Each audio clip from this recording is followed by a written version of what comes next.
Federal Drive is presented by GEHA, Government Employees Health Association, proudly providing health and dental benefits to federal employees and their families. Visit GEHA.com. The Senate has until Friday to pass President Trump's $9.4 billion rescission package. The future of the FBI's headquarters has tied up a usually congenial appropriations bill. And congressional delegations are taking up support for federal workers in their districts. Here with more on each of those stories and what's ahead this week for Congress is WTOP Capitol Hill correspondent Mitchell Miller. Mitchell, thanks so much for joining me. Sure thing. No shortage of things to talk about, but we had Senator Warner on in the earlier segment of today's broadcast, and he was talking about the rescissions package and saying, really, this is going to be a key discussion this week. Fill us in on what you're hearing. Yeah, I think this is going to be the next blockbuster moment on Capitol Hill. I mean, we've got the big, beautiful bill that has gone through, and everybody was wondering, well, what is next? And this is what is next in a big way, because you have the $9.4 billion that the administration wants to claw back, including that more than $8 billion from the foreign assistance and the more than $1 billion from PBS and NPR. And this time around, I think Democrats, because of their own anger, and you've heard it there from Senator Warner, his frustration with the process, as well as the anger of the public, I think Democrats are actually going to hold firm on this. At least that's the way it looks right now. And Senate Minority Leader Chuck Schumer has indicated that if this does get through with the Republicans basically busting up what was a bipartisan agreement, that bodes very bad news for what's coming down the pike several months from now and likely could lead to a government shutdown. Of course, obviously, that has another huge impact on federal workers. But it just looks like right now that this is going to be a major clash. And you do have some moderate Republicans who are also concerned about these cutbacks that originated with DOGE. And so there's going to be a lot of juggling that Senate Majority Leader John Thune is going to have to do as we get through this early voting process. And then there will be a vote-a-rama, kind of a mini vote-a-rama that you saw with the big, beautiful bill. And it'll be really intriguing to see how this plays out this week, because this is a huge, huge issue. So just refresh my memory on the process here. Does this require a 60-vote majority in the Senate to pass?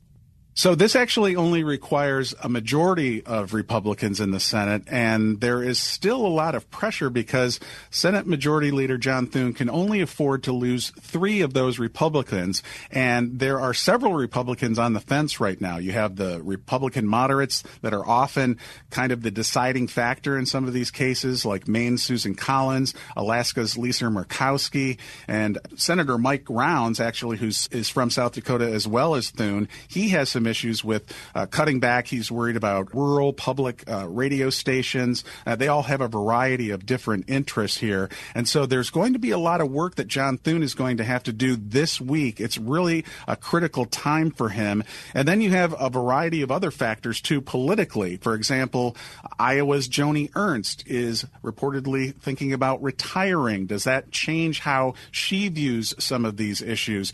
But President Trump, late last week, he laid down the law, politically at any rate, and said, if you do not vote for this rescissions package, I will not endorse your next election. And, of course, we know how much power that can carry with the president. So there are a lot of moving parts here for the Republicans. And then the Democrats, of course, have said that they absolutely, this is a line in the sand for them, that they just cannot go along with any of these cuts for the reasons that Senator Warner outlined. And so how do we get from here to a government shutdown? Well, this is because the anger in this pot of political, this cauldron of political anger from the Democratic side is really starting to build. And I think that they are finally deciding that even though Senate Minority Leader Chuck Schumer a few months ago went along with the Republicans, you'll recall he got a lot of pushback and a lot of criticism from fellow Democrats for not taking things to the brink. And I think this is what Senator Warner was referring to, is the fact that you're going to have Democrats who say, look, if we can't even move forward on what was a bipartisan bipartisan agreement. All Republicans and Democrats, while they may have differences on these issues, they agreed to these spending levels. Now you're just saying unilaterally the president can just break that up. That's a bridge too far for Democrats. That's the power of the purse. And so then when we get to the nitty-gritty of whether or not the government is going to be funded again for the start of the fiscal year on October 1st, Democrats, it looks like, at least right now, are going to hold firm. And that's where you could get a government shutdown sometime as we head into the fall. I'm speaking with Mitchell Miller, Capitol Hill correspondent for WTOP. All right, Mitchell, let's pull that string a little bit longer because the appropriations bills are under consideration, and there was even more discussion about those this week, especially Senator Van Hollen and the FBI headquarters. Tell us how all of those come together. Right. This is a really interesting issue because normally when Senate appropriations, when the committee gets ready to approve one of the 12 annual funding packages, as they were about to last week, it's pretty much a done deal. And for all the acrimony in the Senate and in the House, this is one of the committees where they really work together. So it looked like it was all a done deal that they were going to approve money for the Justice Department, for Commerce, various science research projects.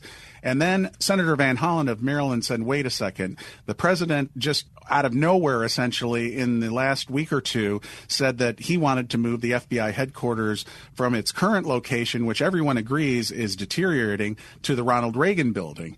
And Van Hollen and the Maryland delegation threw up their arms and said, wait a second, we spent more than 15 years in this contest between Maryland and Virginia, as well as a little bit in D.C., about where it was going to be located. And it's supposed to be located in Greenbelt, Maryland. So he said, I am going to put this amendment up that we're not going to approve all of this until you decide that the money is actually going to go to Greenbelt, which is where it was appropriated for. And that caused a whole kerfuffle because oddly enough, and this is getting a little in the weeds, the Senate Appropriations Committee actually approves the overall bill first, then takes amendments, which is reverse of what it usually is. So when his amendment passed, they actually had to reverse their original vote, and then Republicans said, oh, wait a second, we're not going to go along with that. So all of that said, that means where we are now is that this is still an open vote. They're in recess, and they are trying to figure out what kind of compromise they can agree to so that the Maryland delegation, or at least Senator Van Hollen, is satisfied, and that they can move ahead on these much larger billions and billions of dollars for these departments to move forward. And if they don't, then that's yet another example of sand in the gears in this appropriations process that could really cause problems down the line and lead potentially to a government shutdown. Well, you're right. CJS is usually one that's a pretty amicable bill to get through. Right. That's actually usually what they call low-hanging fruit from the appropriations standpoint. That's one that they usually agree on. There are other much more contentious funding bills out of those 12. So the fact that they're having this much problem this early in the summer does not bode well for the overall process as we move into the fall. Oh, I'm going to take a deep breath then and ask you one more question about the Maryland delegation, who's actually had a press conference this week with the Virginia delegation as well about a federal workforce issue.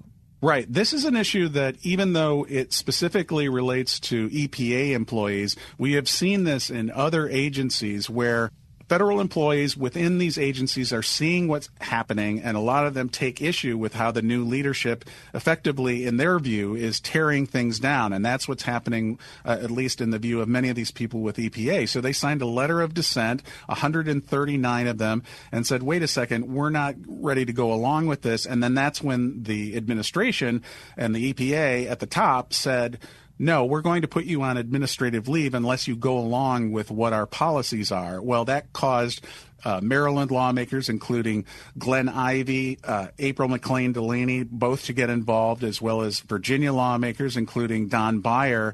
And they said, we're on your side. We're going to try to fight this. We're going to look at various legal issues, ways that we can battle back on this, because this really comes down to that big issue that we've been talking about for many months with federal workers, and that is, are they effectively being asked to take a loyalty test for every job that they have within the federal government? And many federal employees, as you well know, do think that that's the case, and they think it's not only unfair, but many think it's illegal.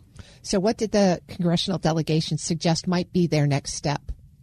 Well, one of the things is, and you've heard Democrats talk about this a lot, but they really want to make sure that this stays in the court of public opinion. In fact, Don Beyer said, I think we should just refer to these people as the EPA 139 and maybe make it a political cause célèbre, kind of making them in the news, making sure that people know about this, because this decision on whether or not they stay on administrative leave is coming up soon.